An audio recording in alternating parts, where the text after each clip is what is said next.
Hey, everybody, welcome to this episode of Think Business Live. Jose Palomino is our guest today. Jose, I'm looking forward to talking with you. You're the author of Value Prop. You're also the CEO of Value Prop Interactive.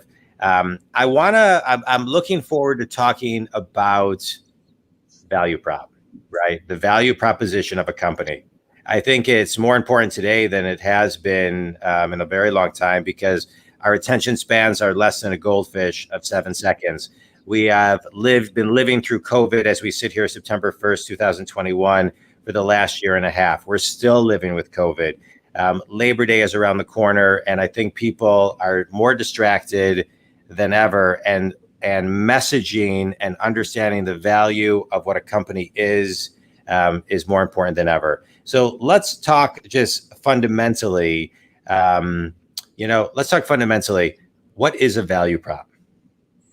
Yeah, thank you, John, for that. That's a great tee-up question. It's very simple, but I'll be as direct as I can on this. I think where it gets misunderstood is when people think that's a tagline or it's the sentence that captures everything. And the sentence is a reflection of the truth. So I like to say the value prop or company's value prop or product line, if you have multiple major product lines, is the true truth of that offering to the market you intended for, right? So like that's not just good copywriting or clever words around things. It's like really getting to the heart of what sets you apart for your intended target audience. And is it something that's sustainable? Is it something that's important to the audience? So a lot of times, especially in technical or industrial categories, companies get they get fixated. They even fall in love with their own stuff, like the goodness of what they do, and they've thought about it, and they've had meetings and all of that. And I always ask the question, well, does any of that really matter to your intended audience? Does it matter to them, and does it matter as much as you think it matters to them? So that's the first thing. And a lot of times, especially in the S&B categories, companies sub-enterprise, they don't ask that question enough at all. So you alluded to that at the beginning, your opening comments, that people aren't looking at this, and this is the time to really look at it. So we say a value proposition is the true truth that differentiates you in a meaningful way for your target audience. It helps to make a better decision. It helps you be more desired by them because you're solving problems, issues, challenges, whatever it is that they're dealing with. You're addressing them in a way that is, and we call it I3, right? So we're saying it's innovative. So it's something new they haven't seen before in the category. It's indispensable. It's something not new in a faddish way, but new in a substantive, ongoing way. And it might even be a little bit inspirational, that you gave some thought to what the experience would be like, so they can actually be excited working with you, as opposed to treating you as just a raw commodity. I think it was Henry David Thoreau, who said, if I had more time, I would have written a shorter letter, right? I think it was Winston Churchill who said, if I had more time, I would have written a shorter speech. And a value prop, talk about the time it takes to get it right, and the time that a company needs to, look at it and refresh, refine as we sit here today. I'm a big believer that, as a business coach, a lot of companies are re-onboarding people. I'm working with them on reconnecting people, re-messaging. I mean, so much has changed over the last year and a half, and so much is continually changing. But talk about kind of the mindset of looking to make sure it's right, refreshing for all of those 4 million people and, the great resignation era that we're in, and those people who are starting their own companies, specifically millennials. What type of mindset does it take to build a value prop? Yeah, so and I'm so glad you teed it up in the context of what's at stake, right? So I would say you should put as much energy and investment of your passion, your heart, and time as what's at stake. So the way you frame these, say, well, it's whether or not I can keep my employees, it's whether or not I can keep my customers. So there's a lot at stake. So this is not a half an afternoon activity. It's something where you really have to ask some profound questions, because at heart, your value proposition is really your statement of strategy. It's what you think you're bringing to the market that is different enough that will actually have people in that market buy from you at the prices you need them to buy from you, meaning at the margin that you need to enjoy, in the volumes you need to have, and in the sales cycle that needs to work for you. So that's a lot that you have to carry. And if you don't think about it in those terms, what happens is you think, well, I'm going to hire a marketing firm and they're going to give me some good words to say. And a marketing firm will say, hey, why do you think, what's up with your product and why do people buy from it? They'll ask some smart questions and they'll come up with something clever, and it might be okay, but it doesn't really get to the heart of what really sets you apart and what needs to be there. And here's what happens in most categories. I don't care if you're an OEM making a machine or you provide industrial services like manufacturing or whatever, you are largely in a commoditized world. Yeah. And by the way, everybody is. I mean, even Apple, you think, well, Apple's not commodity. I'm saying, well, really? If you looked at the latest Samsung, Android phones, they're pretty much like an iPhone. So at that point, even if even Apple can't maintain that distance relative to their competitors, what are you going to do as a $20 million manufacturer? Really? Yeah. So this is something that you need to do as a more than once in a blue moon activity. It's a way of thinking about how you go to market. Yeah. Well, I love what you're talking about. I think it's worth diving into. I think many companies are on the path of becoming a commodity and they don't know it, or they're not thinking about it. I'm seeing as a business coach more and more companies that I'm working with spending a lot more time brainstorming, carving out that time to brainstorm, carving out that time to reinvent, right? To look 1 year, 2 year, 3 years out, reverse engineer, and then begin to plan. So let's talk about that because, pre-COVID study, there was a pre-COVID study that said by the year 2030, 85% of the jobs that exist in the year 2030 do not exist. This was written in 2020, pre-COVID.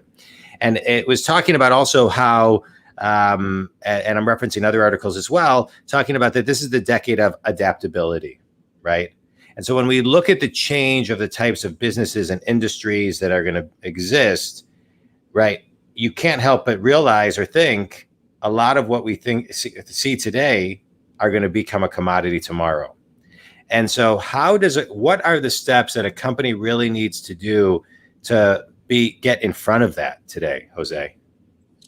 I think and this is a little counterintuitive for some companies, which is why, a coach like yourself can help people think outside their own head. And that's the first step that's the first problem, by the way, being too in your head. Right. Because a lot of these ideas come from your being and your heart and the sense. If the companies that are in their head are the ones like the Blockbuster who say, hey, there's no way Netflix or the Borders books, there's no way that Amazon, because rationally things may not make sense in your brain, but that's not the senses you need to be tapping into, in my opinion. So those are two great examples of really saying those are companies that created a category initially, right? The massive bookstore was Borders' idea. Barnes & Noble followed it. Barnes & Noble used to have much smaller stores, and they became the book superstore. Right. Then Amazon happened. But here's what was missing in all of that, and this is where you start the process. You start at the customer. You start at understanding the customer's world, not just who they are and relative to how they buy in your category. That's easy. They buy paper, this quantity of paper, this is when they need paper. That's not understanding your customer. That's just understanding a particular buying center at a customer, and only to the degree you read a purchase order, right? So that's how you stay commoditized. You decommoditize when you start thinking, what other problems can we solve for this customer? If this is the customer we have specialization in, we have really specialized knowledge. It's aerospace. We understand within that industry. You don't want to throw that industry knowledge away, but go deeper. What are the challenges they're facing downstream? The companies that help their customers succeed with their customers, amen, are the ones that become invaluable. They're like, wow, why would I ever want to not have these people, this organization at my side? Yeah, I love it. Talk about let's rewind even more and talk about the first 3 steps or 2 steps that a company needs to take, and when they really are looking to dive in to their value prop, right? Refine it, evolve it, create it. What are those first couple steps, Jose? Yeah, so probably in 2 dimensions I would do this, and I would couch my answer in the context of let's say a privately held firm, owner-led firm, that size firm, right? So like the way that question will be answered by like a Google or Microsoft is deploy their 100-person competitive market intelligence research team to figure things out, right? And they don't always get it right, by the way, or else you wouldn't have Windows 8. So, stuff happens even at the very big companies. But if you're a smaller company and you're looking to grow incrementally, I would say first and foremost, just even a very soft question: who are your favorite customers? Like, list your customer and then ask why. What is it about them that makes them your favorite? Is it because they pay their bills on time? Is it because of the size of the business? Or is it because there's some compatibility in how you work and how they work, that if you can explicitly like call it out on a whiteboard, you can say, now we can replicate that dynamic. They actually like the fact that we can only deliver in small, let's say small increments, because they prefer the specialization of a company that only does small increment volumes versus outsourcing to China for some large quantity or something like that.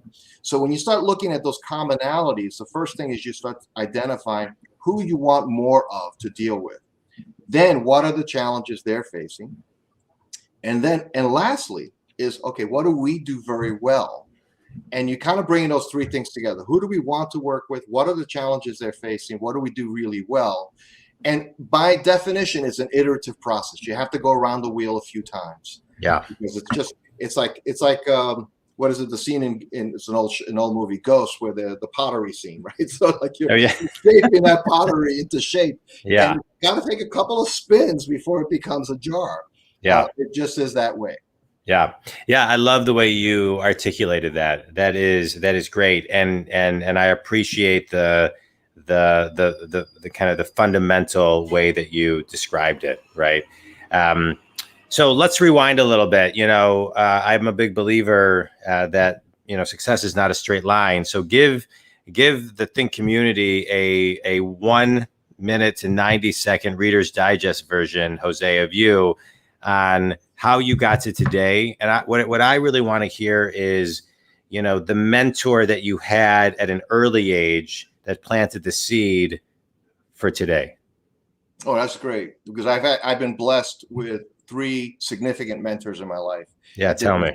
I think we all need a minimum of 5 around us at all times, right? So that's great. I love it. Talk about that.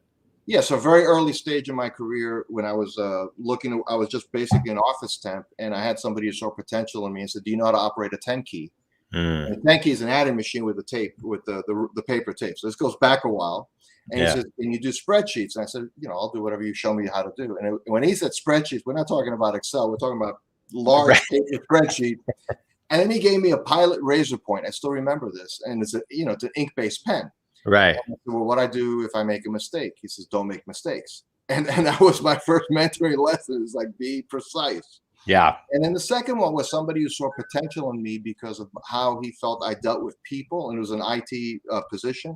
And I remember his name was Tony, and he says, "Jose, I could hire anybody with a computer science master's degree, but you're good with people." Yeah. And sure enough, that was an opportunity to work with people. So I really enjoyed working with people that way. Yeah. And the third and final significant mentor was a person who really started teaching me about value propositions. And he told me how he had taken his company that he was responsible for from about a $40 million run rate to about $1.5 billion by one shift in positioning their company. Yeah. And at that point, I was well into my career, and it really opened up my eyes to that and how that would work. And candidly, the last 15 years working as value prop came about by seeing how other companies, especially in that owner-led category, just didn't do any of this stuff methodologically. They just didn't approach it with any kind of thought. It was like, well, we know our customers, we think, and when you probe, they don't really know the customers. They know the buyer in the immediate. So that was my journey. Was definitely having touchstones of key mentors who helped me see something that I could not see for myself. I mean, it's just that simple. I love that. Yeah, I love that story on so many levels. 1, the power of mentorship. 2, the responsibility that person had and that we all have to find potential in other people and put a mirror up, because we can help them see what they cannot see. And to me, that I love that story. And as you look back at all those mentors and other mentors, just kind of moving into a speed round real quickly, what's the best piece of advice that one of them gave you? Be yourself. Yeah. If you try to go through life wearing a mask, it's exhausting. Yeah. You can't do it. When I started this company, my business coaching company 6.5 years ago, I've always felt like, hey, I started a business that I can be myself, right? It's like I'm not in corporate America. I work with a lot of corporate companies, but I can always be myself. I'm never worried about getting fired, which is the number one thing that everyone in corporate America is worried about. And so it's great. It's great. Jose, I love that. All right, next question. Favorite book, Jose, and why? Minus yours, of course. Minus mine, and certainly the Bible counts in a big way. Yeah. But the book that most impacted me as a practical matter, as a young man, I read Think and Grow Rich by Palomino. So good. Me too. And it just steered it introduced me to the thought that my thoughts could shape my life. Yeah. Now, we don't have perfect control, of course not. It's more like navigating in the seas. It's learning how to be a good sailor. Yeah. But you can be purposeful in that. And that was very inspiring to me. And those lessons still apply in my life to this day. Yeah, I love that book. I read it, I think, when I was I was like probably 21, 22. I read it a couple times since, and it's one of my all-time favorites. It set a very strong foundation. Finish this sentence, Jose. One thing every business person needs to do to find the time to work on their value prop is? I think first is realize how important it is. Like really realize how important it is. Don't do it as an activity. Don't think of it as a tagline thing. It's actually something that it's ultimately the statement of your direction as a firm, and it will clarify it for you, for your stakeholders internally, for your customers, for your suppliers. When you have it clear and it's stated clearly, then you can actually you get the energy from all these people around your ecosystem. They understand, okay, got it. Now I know what you do. Yeah. I love it. And my final question, Jose, you seem to, you've had great mentors. You seem to have a really strong fundamental understanding of a lot of things. Fast forward 100 years, what do you want your legacy to be? Oh, that's easy. That my children and my children's children love God, love the people around them, and always look to do the right thing. I love it. Jose, tell everybody how they can connect with you and who your ideal clients are. Sure. So my ideal clients would be primarily business owners in the B2B categories, usually companies between a few million to maybe 50 million in revenue. So the owner's still involved day to day and can shape strategy even with the leadership team that they have. The best way to find me is you can go to valueprop.com and find out about our company, what we do, how to contact me. And you can also always reach out to me on LinkedIn. There aren't that many Jose Palominos on LinkedIn. There's a few, but the one with Value Prop is me. That's great. Jose, I appreciate you being on the show. Thank you for your time. Thank you for the questions. Thank you for the thought-provoking conversation. I appreciate it. Think community, thanks so much for tuning in. Have a great day, everybody. Thank you.